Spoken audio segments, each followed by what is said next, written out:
এনেকুৱা মাৰিছিলে মানে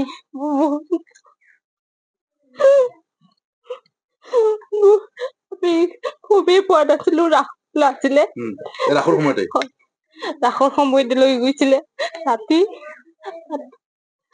কাছাৰী ঘাটতে ধৰিছিলে বুলি কৈছে, কিন্তু আমাক কৈছে এক্সিডেন্ট হৈছে। তাৰপিছত মাৰি পেলাই ভাল বকুল ইয়াতে আছিলে, তাৰপিছতে মাৰিছে সিহঁতে আৰু বহুত কেইটা পুলিচ আছিলে বাৰু।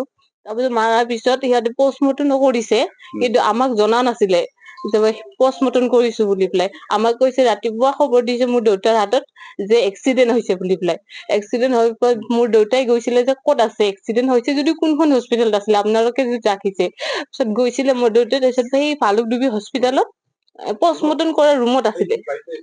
মোৰ দেউতাই কৈছে যে এক্সিডেন্ট হৈছে যদি দুখে পাইছে তেতিয়াহ'লে পষ্টমৰ্টম ৰুমত কেনেকে গ'ল। সিহঁতে কৈছিলে যে ইয়াতে কি আছিলে ইয়াতে দুখ পাই মৰিছে তলত পৰি পেলাই। তাৰপিছত হয় পৰি পেলাই মৰে বুলি কৈছে। আমি যেতিয়া হয় সেই নদীৰ কাষত ফিল্ডত পৰি পেলাই নদীৰ কাষত শিৱ মন্দিৰ বনি আছে তাতে সেইটোত। তাৰপিছত আমাৰ দেউতাই কৈছে ইয়াতে পৰি মানুহ নমৰে, আৰু মোৰ ল'ৰা ইয়াতে থাকে, ইয়াতে খেলি থাকে, খেলি ডাঙৰ হোৱা নমৰে, মিছা কথা এইটো হ'বই নোৱাৰে। তাৰপিছত আমি যেতিয়া আমি গৈছো কি তোক মানুহটোক লৈ পেলাই লাছটোক লৈ পেলাই তাতে, তেতিয়া আমাক মানে খেদি পঠাইছে। লাছটোক লৈ পেলাই খেদি পঠাইছে, আপোনালোকে যাক যি হব হব, আপোনালোকে অফিচত যাব কৈছে। আৰু ইয়াৰ ওপৰত জেল হব লাগে, সঠিকে সঠিক একচন লব লাগে। আমি সেইটোয়ে বিচাৰো। আৰু মই আজি যে এইটো কাম কৰিছে বেলেগৰ ল'ৰা, মোৰ দাদাকো কৰিছে, আজি বেলেগক কৰিছে, আকৌ বেলেগক কৰিব, নিশ্চয় কৰিব সেনেকুৱা পুলিচ মানুহ থাকিলে। আৰু সেই মানুহটোক নালাগে ৰাখিবৰ কাৰণে, জেল হব লাগে। আৰু জেলত একদম মানে চাজা দিব লাগে, ভালকে চাজা দিব লাগে। সিহঁতৰ ঘৰত কি মানুহ নাই? সিহঁতৰ ঘৰত কি আমাৰ ঘৰৰ পৰা এনেকে কৰিছে, বেলেগৰ ঘৰত তাঁতৰ ঘৰত মানুহ নাই? যেতিয়া লোহিত কছাৰী মৃত্যু হল, সেইটো আচল মৃত্যু নহয়, ইহঁতে মাৰি সেনেকা পেলাই দিছে।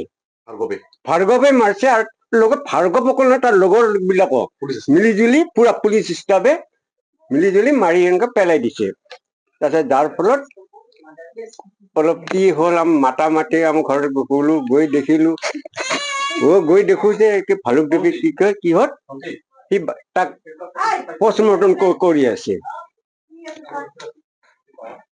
আচলতে তেনেকুৱা অফিচাৰ হোৱাটো আৰু কিমান বা কৰিব, আৰু বা ক'ত কৰি আছে, তেনেকুৱা অফিচাৰক ৰখাটো আমাৰ মাননীয় কি কয় মুখ্যমন্ত্ৰী হিমন্ত বিশ্ব শৰ্মালৈ মই প্ৰাৰ্থনা কৰো, তেনেকুৱা অফিচাৰ ৰখাটো নৰখাই ভাল। আৰু হয়তো ভৱিষ্যতে আৰু কিমান মানুহক মাৰিব তেনেকুৱা কৰি ৰাতি ৰাতি। আমাৰ পৰিয়াল ধ্বংস কৰিল, লোহিত কছাৰীক মাৰিল, মাৰি এনেকে নদীত পেলাই কি নদী বগৰাই দিলে, ৰাতিয়ে বগৰাই দিছে মাৰি। সেইকাৰণে মই অনুৰোধ কৰো অসমবাসীক হওক, আমাৰ মাননীয় মুখ্যমন্ত্ৰী হিমন্ত বিশ্ব শৰ্মাৰ দয়লৈ প্ৰাৰ্থনা কৰো, তেনেকুৱা অফিচাৰক ৰখাটো নৰখাই ভাল। তেখেতে আৰু জেল দিয়াটো আৰু বেছি ভাল, জেল দিব লাগে।